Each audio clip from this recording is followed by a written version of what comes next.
নমস্কার, আমি জ্যোতিষ আচার্য পণ্ডিত হৃদয় মাধব দুবে। আজ আপনাদের কাছে কুম্ভ রাশি 2025-এর মার্চ এপ্রিল নিয়ে একটু আলোচনা করব। যারা কুম্ভ রাশির জাতক জাতিকেরা আছেন তাদের এই মার্চ মাসটা কেমন যাবে এবং এপ্রিল মাসটা কেমন যাবে সেই বিষয়ে একটু আমাদের সঙ্গে আলোচনা করতে চাই। কুম্ভ রাশির জাতক জাতিকারা আপনাদের যে গোচর গ্রহ অবস্থান তাতে আপনার রাশির উপরে শনি অবস্থান করছে এবং আপনার 4th হাউস বৃষ রাশিতে বৃহস্পতি অবস্থান করছে।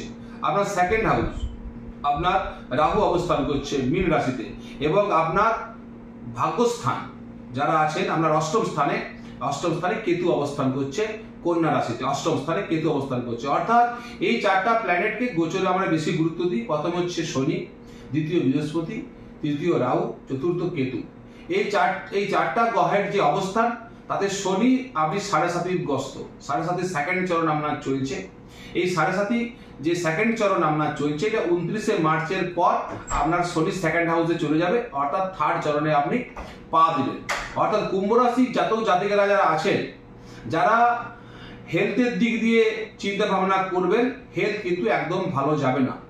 গ্যাস অম্বল জাতীয় রোগ, পেট ফুলা, হঠাৎ হার্ট অ্যাটাক হয়ে যাওয়া, হঠাৎ শরীরে স্ট্রোক হয়ে যাওয়া, পায়ে ব্যথা হওয়া, কোনো ছোটখাটো অ্যাক্সিডেন্টের পরে পা ভেঙে যাওয়া, মাথায় চোট, এসব কিন্তু খুব ভয়ের সম্ভাবনা কুম্ভ রাশির জাতক জাতিকাদের কিন্তু দেখা যাচ্ছে। অর্থাৎ শরীর নিয়ে মার্চ এবং এপ্রিল আপনি খুব একটা ভালো জায়গায় নেই। সর্বোপরি এই মার্চ এবং এপ্রিলে আপনার চোখের কঠিন রোগের সম্ভাবনা রয়েছে। চোখের রোগ, চোখ নিয়ে প্রচন্ড আপনি অসুবিধা ভোগ করবেন এবং গোড়ালির হাড় বেড়ে পড়ে, পায়ের ব্যথা। যারা খুব বেশি হাঁটা চলার কাজ করেন তাদের গোড়ালির হাড় বেড়ে পায়ে ব্যথা জাতীয় রোগের সৃষ্টি হতে পারে। যারা জিম করেন খুব সাবধান মকর রাশি জাতক জাতিকারা। যারা ফুটবল প্লেয়ার তারা খুব সাবধান, যারা ক্রিকেট প্লেয়ার তারা খুব সাবধান, যারা বিভিন্ন ধরনের ক্রীড়া জগতের সঙ্গে যুক্ত আছেন, প্রায়শই খেলাধুলা করতে বাইরে যাচ্ছেন, পা নিয়ে প্রচন্ড সাবধান আপনাকে থাকতে হবে। মানে বড় ধরনের পায়ের চোটে এই মার্চ এপ্রিল কিন্তু আপনাকে শয্যাশায়ী করে দিতে পারে, সাবধান থাকবেন। আপনার ধনভাগ্যের ব্যাপারে ধনস্থান যেটা আপনার কুম্ভ রাশির 2nd হাউস মীন রাশি, সেখানে শুক্র বসে আছে 2nd হাউসে, তার সঙ্গে সঙ্গে রাহু বসে আছে এবং বুধ নিচ হয়ে বসে আছে। অর্থাৎ একটা মধ্যম অবস্থার মধ্যে আপনার ধনভাগ্য, আপনার স্পিকিং, আপনার রিলেশনশিপ এগুলো দেখা যাচ্ছে। অর্থাৎ খুব একটা আপনার ধন আসবেও না, খুব একটা ধন আপনি নষ্টও এখন করবেন না। মোটামুটি একটা মধ্যম অবস্থা নিয়ে মার্চ এবং এপ্রিল আপনার পার হবে। আপনার পরিশ্রমী, আপনি খুব একটা এখন পরিশ্রমী হয়ে উঠবেন। আপনার 3rd হাউস হচ্ছে মেষ রাশি, মেষ রাশির মঙ্গল প্রচন্ড পরিমাণে পরিশ্রমের একটা গ্রহ। আপনি প্রচন্ড পরিশ্রম করবেন এবং পরিশ্রমের তুলনায় ফলটা কিন্তু আপনি কম পাবেন, তার কারণ ধনস্থানে আপনার রাহু অবস্থান করছে।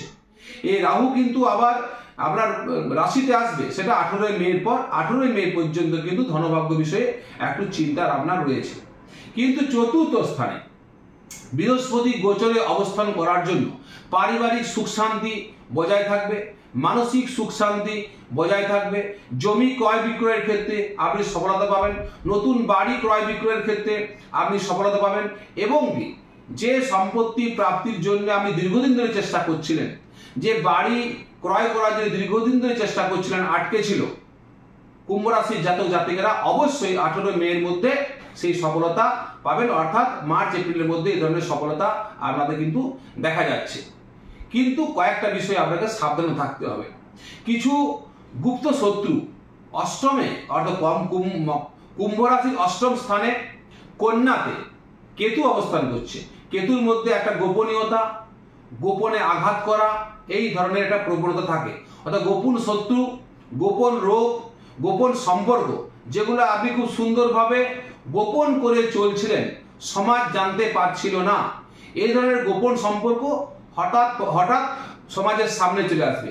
এই ধরনের গোপন রোগ হঠাৎ বাইরে চলে আসবে এবং গোপন শত্রু, যেসব শত্রুরা আপনার ক্ষতি করার চেষ্টা করার জন্য খুব গোপনে ছিল, তারা প্রকাশ্যে সামনে আপনার এসে আপনার ক্ষতি করবে এবং আপনি যাতে ক্ষতিগ্রস্ত হবেন।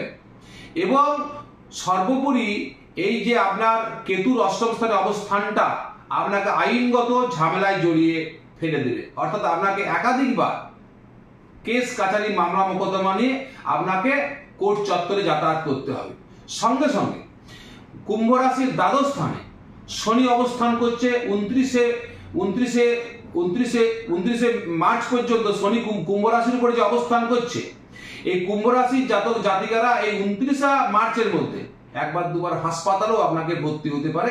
সে বিষয়ে কিন্তু আপনি নজর থাকবেন। ছোটখাটো রোগ হলে সঙ্গে সঙ্গে ওষুধ খেয়ে পরে সেটা ঠিকঠাক করার চেষ্টা করবেন। অর্থাৎ আপনার বর্তমান যে মার্চ এপ্রিল যে 2 মাস, এই 2 মাসে আপনার অর্থনৈতিক মাঝামাঝি, হেলথের দিকটা একদম আমি ভালো দেখছি না, পারিবারিক দিকটা খুব ভালো, নতুন জমি ক্রয় বিক্রয়ের ক্ষেত্রে ভালো, নতুন গাড়ি ক্রয় বিক্রয়ের ক্ষেত্রে খুব ভালো। দেখা গেল একটা পুরোনো গাড়ি চড়ছিলেন, সেই গাড়িটা আপনি বিক্রি করে নতুন একটা গাড়ি কিনলেন, একটা পুরোনো বাড়িতে ছিলেন, সেই বাড়িটা বিক্রি করে নতুন বাড়ি কিনলেন। এই ধরনের বিভিন্ন ধরনের আপনার কিন্তু ঘর বাড়ি গাড়ি নিয়ে বহু কিন্তু নতুন পরিবর্তন এবং মার্চ এবং এপ্রিলে আপনার জীবনে ঘটবে। এরপর আসছে এডুকেশন সেক্টর। যারা পড়াশোনার সঙ্গে যুক্ত আছেন তারা অবশ্যই খুব ভালো সফলতা পাবেন। আপনি একটা কোনো প্রতিযোগিতামূলক পরীক্ষা দিয়েছেন, যে ধরনের নম্বর আশা করেছিলেন তার চেয়ে বেশি নাম্বার পাবেন। আপনি চাকরির পরীক্ষা দিয়েছেন, চাকরি লাভের ক্ষেত্রে পরীক্ষার রেজাল্ট পক্ষে আসবে। এবং যারা হায়ার এডুকেশন পড়ছেন, বিদেশে পড়াশোনা করতে গেছেন, তারাও কিন্তু এই মার্চ এপ্রিল কুম্ভ রাশি জাতক জাতিকারা কিন্তু বহুত সফলতা আপনারা পাবেন। সে ধরনের গ্রহ সমাবেশ আপনাদের দেখা যাচ্ছে। কিন্তু খুব কম বয়সী 16 থেকে মনে করুন আপনি ম্যাট্রিক পড়ছেন, আপনি এইচএস পড়ছেন, এই দুটো জায়গায় যারা পড়াশোনা করছেন তাদের ক্ষেত্রে কিন্তু মার্চ এবং এপ্রিল একটু বাধাদায়ক অবস্থার মধ্যে থাকবেন, একটু দুশ্চিন্তার মধ্যে থাকবেন যারা পড়াশোনার সঙ্গে যুক্ত আছেন বা এই ধরনের ক্লাসে যারা প্রতিযোগিতামূলক পরীক্ষায় বসছে, তাদের রেজাল্ট কিন্তু মনোনুকূল হবে না এবং আপনার পড়াশোনায় মনোনিবেশও করতে পারবেন না।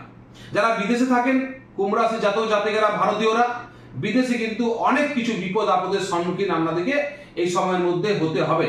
বিদেশে থাকা, বিদেশে কাজ করা, বিদেশ থেকে ধন উপার্জন করে ঘরে নিজের বাড়িতে ধন নিয়ে আসা, এইসব বিষয়ে কিন্তু এই মার্চ এপ্রিল একটু আপনার পক্ষে বাধাদায়ক দেখা যাচ্ছে। এইসব বিষয়গুলো সব মিলিয়ে কুম্ভ রাশির জাতক জাতিকারা যারা আছেন, একটা সেক্টর বাদ দিয়ে অন্য সেক্টরগুলোতে একটু দুর্বলতা দেখা যাচ্ছে, একটু সাবধানে পদক্ষেপ নেবেন, তাহলে ঠিক থাকবেন।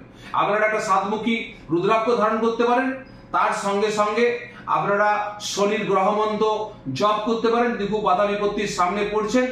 এবং এই যে 2 মাস মার্চ এবং এপ্রিল হনুমান চল্লিশা এভরিডে পাঠ করবেন এবং প্রতি শনিবার দিন সরষার তেল নিয়ে যেয়ে পরে শনি মহারাজের শরীরে চড়াবেন এবং ভগবান শনির পুজো করবেন।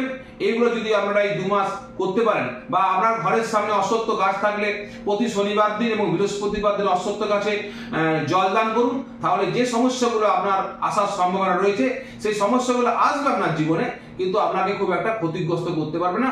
খুব সাবধানে, খুব আস্তে, খুব ধীরে আপনি এই 2 মাস পার হওয়ার চেষ্টা করুন। তাহলে আগামী যে আপনার